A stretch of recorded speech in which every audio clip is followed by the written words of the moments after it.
고난주간 특별기도회 세 번째 날입니다. 온라인을 통해 오늘 기도회에 참여하는 여러분 모두에게 주님의 은혜가 풍성히 넘치길 기원합니다. 기도함으로 특별기도회를 시작하도록 하겠습니다. 기도하겠습니다. 하나님 아버지, 감사합니다. 우리가 그리스도의 고난을 생각하며 그 가운데 하나님께서 우리에게 베푸신 그 은혜들을 기억할 때 우리가 하나님께 드릴 수 있는 말은 감사와 찬양밖에 없음을, 진정으로 그러한 하나님이 우리의 하나님이시고 오늘도 은혜 가운데 우리를 인도하여 주시니 감사함을 드립니다. 그리스도의 고난을 함께 묵상하며 그 말씀을 볼 때에 주님께서 우리에게 오늘도 새로운 은혜를 허락하여 주시고 찬양할 때 하나님께서 홀로 영광 받아 주시며 기도할 때 하나님께서 우리의 간절한 기도를 들으사 우리 가운데 늘 풍성하신 하나님임을 나타내 보여 주시옵소서. 이 시간을 주님께 온전히 맡기오며 살아계신 우리 주 예수 그리스도의 이름으로 기도드립니다. 아멘. 네, 우리 함께 찬송가 151장으로 하나님께 찬송 드리도록 하겠습니다.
오늘 함께 볼 하나님의 말씀은 마가복음 15장 1절에서 15절까지의 말씀입니다.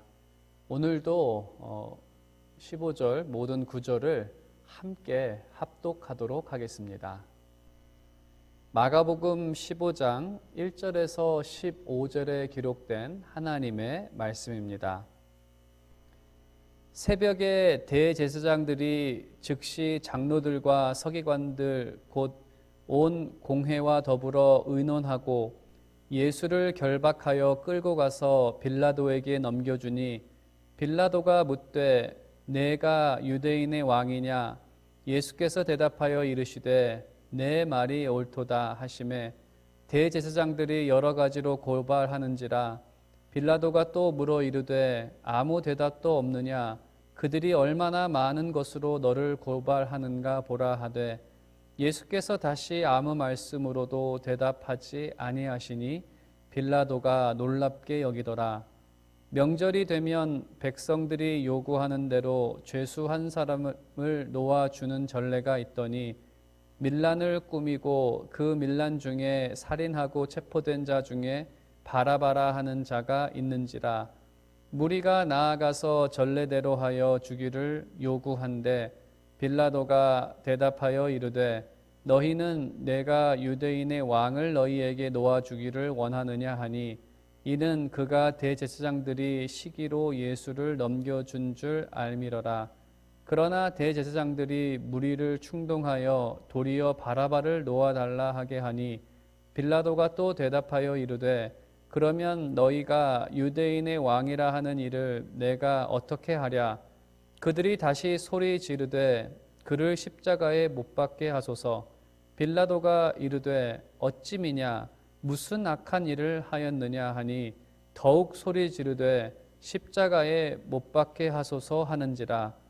빌라도가 무리에게 만족을 주고자 하여 바라바는 놓아주고 예수는 채찍질하고 십자가에 못 박히게 넘겨주니라. 아멘. 네, 오늘 우리가 함께 읽은 말씀은 어제에 이어서 이제 사회법정에서 사회재판 과정과 십자가형이 선고되는 기록을 우리가 함께 읽었습니다. 오늘은 우리가 빌라도의 판단을 살펴보며 참된 지혜가 무엇인지에 대해서 함께 묵상하겠습니다. 1절 말씀에 기록된 것처럼 아침 일찍 온 공회가 모이게 됩니다. 전날 저녁에 고발할 증거를 찾았습니다.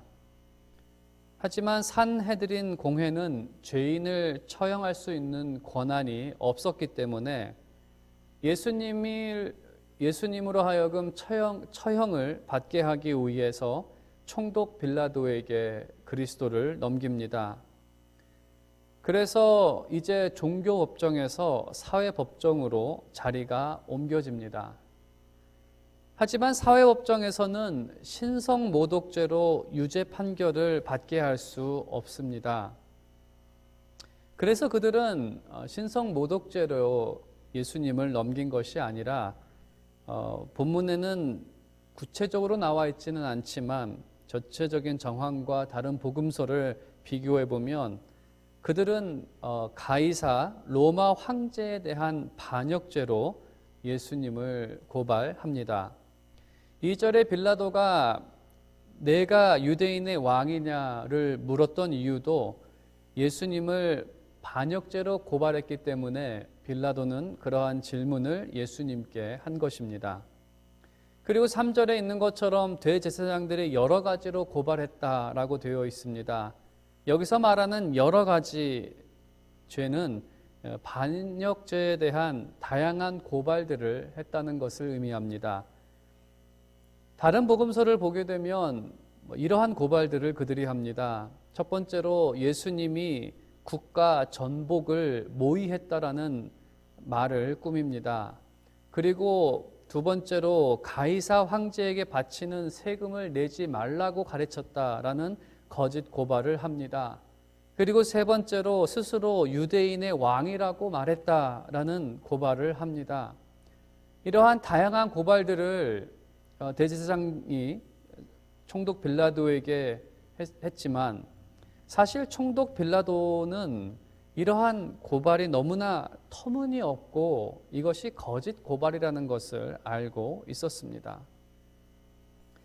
하지만 이 빌라도 총독을 놀랍게 한 것은 이 고발들이 너무나 터무니가 없고 거짓 고발임에도 불구하고 예수님께서 침묵하시는 그 모습이 빌라도를 더 놀랍게 했습니다.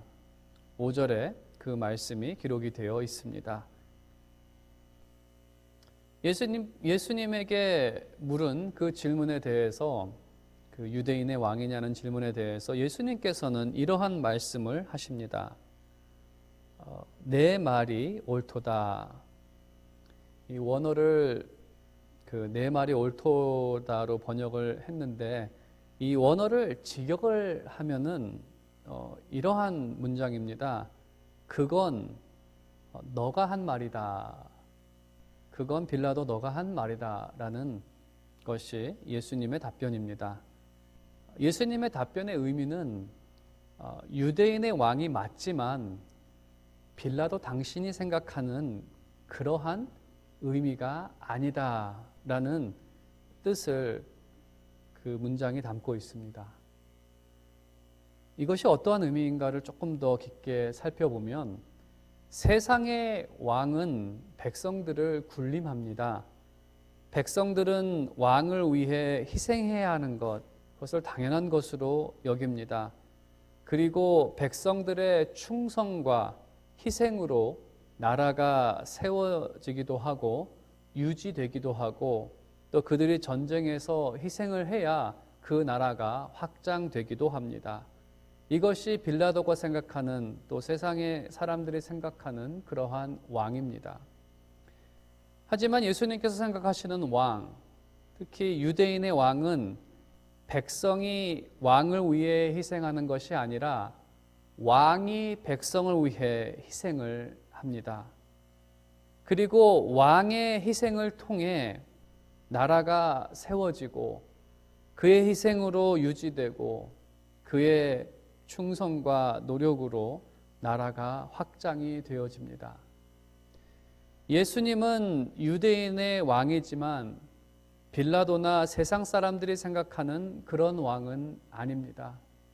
그래서 예수님께서는 빌라도의 그 질문에 대해 그건 너가 한 말이다. 다른 말로 하면 유대인의 왕은 맞지만 너가 생각하는 그러한 의미는 아니다라고 말씀하십니다. 이제 6절 이하로 바라바라는 인물이 등장을 합니다.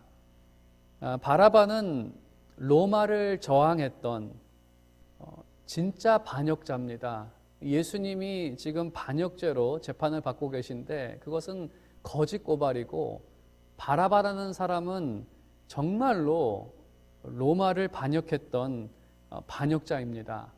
그는 밀란을 일으켰고 살인까지 저지른 사람입니다. 좀 포악한 그러한 사람으로 여겨지는데, 그는 유대 반란군의 지도자 역할을 했었다라고도 생각이 듭니다. 그곳에 모인 이 유대인 무리는 바라바를 놓아주기를 바랬습니다. 당연히 그는 독립군과 같은 그러한 사람이었기 때문에 사람들의 지지를 얻었다라고 생각해 볼 수 있습니다. 하지만 빌라도의 입장에서 그들의 요청을 생각해 보았을 때 이것은 달갑지 않은 그러한 요청입니다. 총독 빌라도, 총독이 해야 할 일은 이 팔레스타인 지역의 이 유대 땅에 로마의 지배를 경고하게 하고 사회 질서를 유지해야 합니다. 이것이 빌라도가 해야 하는 가장 첫 번째 임무입니다. 하지만 바라바와 같은 반란 무리의 대표를 석방하는 것은, 또 그 요청은 반가운 요청이 아닙니다. 왜냐하면 그가 풀려나서 로마의 지배에 대해 또 반역할 수 있고, 또 사회 질서에 대해 어떤 일을 저지를지 모르기 때문에 그렇습니다. 반면에 9절 10절에서도 그의 생각을 말하고 있는데, 예수님은 대제사장들의 시기로 거짓 고발을 당한 사람입니다. 로마나 사회에 해를 입히지 않을 사람으로 보였습니다. 예수님께서는 그 온순하신 분이시고 마음이 넓으신 그러한 분이시기 때문에 반란군이나 폭력을 저지르는 그러한 분은 아닙니다. 빌라도는 상당히 정치적인 사람입니다. 그래서 9절에 일부러 교묘하게 질문을 합니다. 빌라도가 대답하여 이르되 너희는 내가 유대인의 왕을 너희에게 놓아주기를 원하느냐 하니, 여기서 그의 질문을 보게 되면 그 무리들이 무엇을 요구하는지 잘 알고 있습니다. 바라바를 석방하기를 그들이 원하고 있는 것을 알고 있습니다. 하지만 빌라도는 예수라는 이름을 언급하지 않고 유대인의 왕, 너희들의 지도자를 놓아주기 원하느냐 라고 질문을 교묘하게 바꿉니다. 빌라도 입장에서는 그 포악한 바라바보다 이 시기로 넘어온 예수를 풀어주는 게 더 좋다고 생각을 한 것입니다. 이렇게 질문을 물어봤을 때 11절에 대제사장들은 또 나서기 시작을 합니다. 모인 무리의 원래 요청인 바라바 석방이 받아들여지고 예수님은 십자가형을 받도록 무리를 충동합니다. 그래서 결국 빌라도도 이 백성들, 이 무리들의 요구 때문에 그들의 요구를 받아들일 수밖에 없었고, 그래서 빌라도는 이제 예수님을 어떻게 할지에 대해 묻습니다. 12절에 있는 것처럼 유대인의 왕이라 하는 일을 내가 어떻게 하랴. 그랬을 때 그 무리는 소리를 질러 2번씩이나 십자가형을 요구합니다. 그리고 15절에 기록된 것처럼 빌라도는 무리를 만족시키기 위해 바라바를 놓아주고 예수님은 채찍질하고 십자가에 못 박히게 넘겨줍니다. 완전히 두 사람의 이 죄와 죄값이 뒤바뀌는 그러한 순간입니다. 오늘은 이 말씀에 많은 내용이 함축되어 있지만 오늘은 이 로마 총독에 대해서 생각해 보겠습니다. 로마 총독에게 가장 중요한 일은 사회 질서 유지입니다. 빌라도는 누구를 풀어주는 것에는 큰 관심이 없었습니다. 그저 백성들을 만족시켜 분위기가 잠잠해지는 것을 가장 중요하게 생각했던 그러한 인물입니다. 당연히 바라바를 처형시키고 예수님을 놓아주는 것이 정당한 일입니다. 하지만 만일에 그렇게 결정을 내리게 되었을 때 백성들이 들고 일어난다면 빌라도의 정치적 생명이 끝이 납니다. 그래서 예수님을 처형하는 결정이 잃을 것이 적다고 판단해서 예수님을 처형하게 된 것입니다. 빌라도는 예수님에 대해 특별한 억한 심정을 갖고 있는 사람이 아닙니다. 예수님을 잘 알지도 못했던 그러한 사람입니다. 하지만 자신의 정치적 그 생명을 위해 그 정치적 계산법으로 예수님을 처형하고 바라바를 석방시킨 것입니다. 우리가 이러한 빌라도의 모습을 볼 때에 이것을 좀 적용해 본다면 사람들은 결정을 내릴 때 손해와 이익을 따집니다. 그리고 가장 적은 손해와 가장 많은 이익을 볼 수 있는 방향으로 결정을 합니다. 그것을 지혜라고 부릅니다. 지혜는 손해와 이익을 잘 따지는 것, 잘 판단하는 것, 그리고 그 일에 대해서 노련하고 효과적으로 실행하는 것, 이것을 지혜라고 부릅니다. 하지만 가장 중요한 요소는 어떤 계산법을 갖고 손익을 따지느냐입니다. 빌라도의 어리석음은 정치적으로만 계산을 했다는 것입니다. 그는 양심의 소리를 듣지 않았습니다. 그리고 마태복음에 기록된 것처럼 예수님을 처형하지 말라는 아내의 소리도 듣지 않았습니다. 하지만 무엇보다 그는 하나님 대신 무리를 두려워했다는 것입니다. 성경은 지혜의 시작이 하나님을 경외하는 것이다라고 가르치고 있습니다. 그리고 사람을 경외하는 것은 어리석다라고 말하고 있습니다. 빌라도와는 달리 예수님께서는 철저하게 하나님을 경외하며 순종하셨습니다. 예수님의 순종은 십자가에서 모든 것을 버리는 그러한 일까지도 요구되었고, 예수님께서는 십자가에서 모든 것을 버리셨습니다. 이러한 예수님의 판단과 그 행동은 세상의 어떠한 계산법을 갖고 따져도 손해밖에 없는 그러한 판단이었고, 또 십자가의 길은 손해밖에 없는 그러한 길로 비추어집니다. 하지만 십자가의 길을 통해 예수님께서 결국 얻게 된 부활과 영생은 이 세상의 그 어떠한 것과도 비교할 수 없는 놀라운 축복입니다. 과연 영생과 부활의 그 가치를 이 세상 그 어떠한 것과 비교할 수 있고 또 비교해서 따질 수 있겠습니까? 크리스찬은 영원한 상급을 주실 하나님을 믿고 경외하며 살아가는 그러한 사람들입니다. 세상이 한 인간에게 줄 수 있는 최고의 삶이 무엇입니까? 그들 인생의 100년 사는 것, 그동안 잘 먹고 편안하게 잘 사는 것, 하지만 인생을 살아도 너무 많이 먹지 못합니다.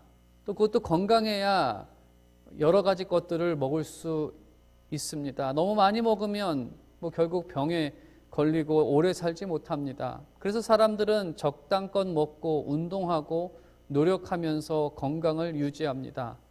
아무리 건강을 유지해도 세월을 이기지 못합니다. 시간은 늘 하향세입니다. 육신의 나이를 거꾸로 먹을 수는 없습니다. 열심히 운동해서 노화를 조금 늦추는 것, 그것이 전부이지 그 이상을 할 수는 없습니다. 이것이 세상이 줄 수 있는 최고의 삶.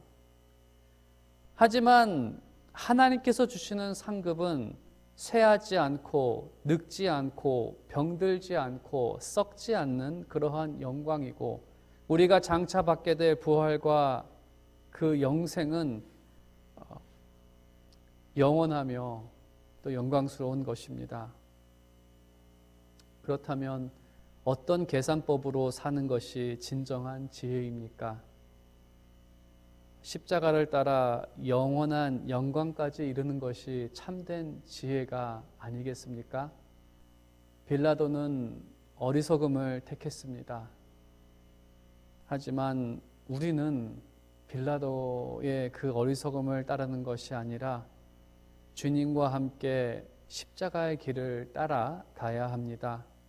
진정으로 오늘 이 영상을 보시는 우리 한인장로교회 모든 교우분들께서는 주님과 함께 십자가의 길을 따라 영원한 영광까지 이르는 복된 삶이 되시기를 주님의 이름으로 축원드립니다.